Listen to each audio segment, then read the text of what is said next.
Hello बच्चों, let's read this question. The question say that which one among the following carbocation has the longest half life? तो इसके regarding बच्चों यहाँ पर चार ऑप्शन गिवन है, इन चारों में से करेक्ट को आइडेंटिफाई करना है। तो सबसे पहले समझेंगे बच्चों की कॉन्सेप्ट। की कॉन्सेप्ट होगा बच्चों स्टेबिलिटी ऑफ कार्बोकेटायन। कार्बोकेटायन का मतलब होता है बच्चों जब कार्बन के ऊपर प्लस चार्ज रहेगा तो उसे कार्बोकेटायन बोलेंगे। अब पहले वाले कंपाउंड में बच्चों अगर बेसिकली देखें तो यहाँ पर 3 मेंबर्ड रिंग है इस तरीके से और इस कार्बन के साथ में जुड़ा हुआ है। तो अगर हम इसमें अगर स्टेबिलिटी देखें तो किस तरीके से देखेंगे, कार्बन के ऊपर पॉजिटिव चार्ज है, ये कार्बन जिस कार्बन से जुड़ा है इस कार्बन को अल्फा कार्बन बोलेंगे और इस अल्फा कार्बन पे जो हाइड्रोजन कितना है बच्चों, एक हाइड्रोजन यहाँ पे है, एक हाइड्रोजन यहाँ पे है, एक हाइड्रोजन यहाँ पे, यहाँ पर 3 अल्फा हाइड्रोजन है। अब अल्फा हाइड्रोजन 3 है बच्चों इसमें। अब जितना ज्यादा अल्फा हाइड्रोजन होगा उतना ज्यादा स्टेबिलिटी होता है। लेकिन अगर कहीं पर बच्चों रेजोनेंस आ जाए तो अल्फा हाइड्रोजन वाले इफेक्ट को हम लोग कहते हैं बच्चों हाइपर कॉन्जुगेशन। Hyper conjugation. और अगर कहीं पर रेजोनेंस आता है तो रेजोनेंस डोमिनेंट कर जाएगा हाइपर कॉन्जुगेशन के कंपेयर में। जबकि अगर हम बी वाले में देखें यहाँ पर तो बी वाले में क्या है कि इस कार्बन के साथ में 3 यहाँ पर बेंजीन रिंग जुड़े हैं और बेंजीन रिंग जुड़े होने का मतलब है कि बच्चों यहाँ पर क्या होगा, रेजोनेंस होगा। क्या होगा, रेजोनेंस होगा।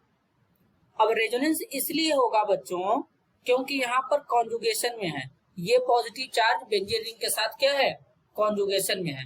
अगर हम लोग यहाँ पर इसको जरा शो करें यहाँ पे डबल बॉन्ड को तो कुछ इस तरीके से डबल बॉन्ड को शो कर सकते हैं। तो यहाँ पर क्या होगा, डबल सिंगल डबल, फिर यहाँ पे क्या हो जाएगा बच्चों, single double single double single, यहाँ पे हो जाएगा डबल। तो अब ये पॉजिटिव चार्ज यहाँ पर इस डबल बॉन्ड के साथ में रेजोनेंस में होगा क्योंकि डबल सिंगल पॉजिटिव चार्ज, तो ये बच्चों यहाँ पर रेजोनेंस करेगा। रेजोनेंस करेगा तो इसलिए इसका स्टेबिलिटी मोर होगा, यहाँ पर रेजोनेंस इफेक्ट काम करेगा। तो रेजोनेंस के कारण ये क्या हो जाएगा, मोर स्टेबल हो जाएगा। अब अगर हम इसी तरीके से सी वाले में देखें तो यहाँ पर बेसिकली क्या है बच्चों, 6 मेंबर्ड रिंग लगा है। तो यहाँ भी कार्बन, यहाँ भी कार्बन, यहाँ भी कार्बन, अल्फा कार्बन है। यहाँ पे कार्बन 3 बॉन्ड बना चुका है तो जाहिर सी बात है कि चौथे बॉन्ड के लिए यहाँ पर एक एक हाइड्रोजन होगा। तो इसमें भी क्या है, 3 अल्फा हाइड्रोजन होंगे बच्चों, 3 अल्फा हाइड्रोजन होंगे। अब अगर हम यहाँ पर डी में देखें तो डी में इस तरीके से है बच्चों, कार्बन, फिर कार्बन के साथ में CH3 लगा है, इस CH3 के साथ में इस तरीके से यहाँ पे, फिर यहाँ पे एक बगल में इसके CH3 और एक CH3 यहाँ पे इस तरीके से लगा है। तो अब अगर हम इसमें देखें तो किस तरीके से समझेंगे इसके बारे में जरा ध्यान से देखेंगे।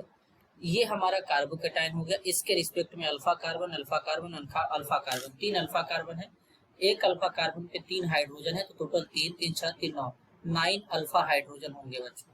तो 9 अल्फा हाइड्रोजन होने के कारण इसका स्टेबिलिटी ज्यादा होना चाहिए था, लेकिन यहाँ वाले पे ऑप्शन बी में जो कंपाउंड गिवन है इसमें ज्यादा स्टेबिलिटी होगा क्योंकि यहाँ पर रेजोनेंस है।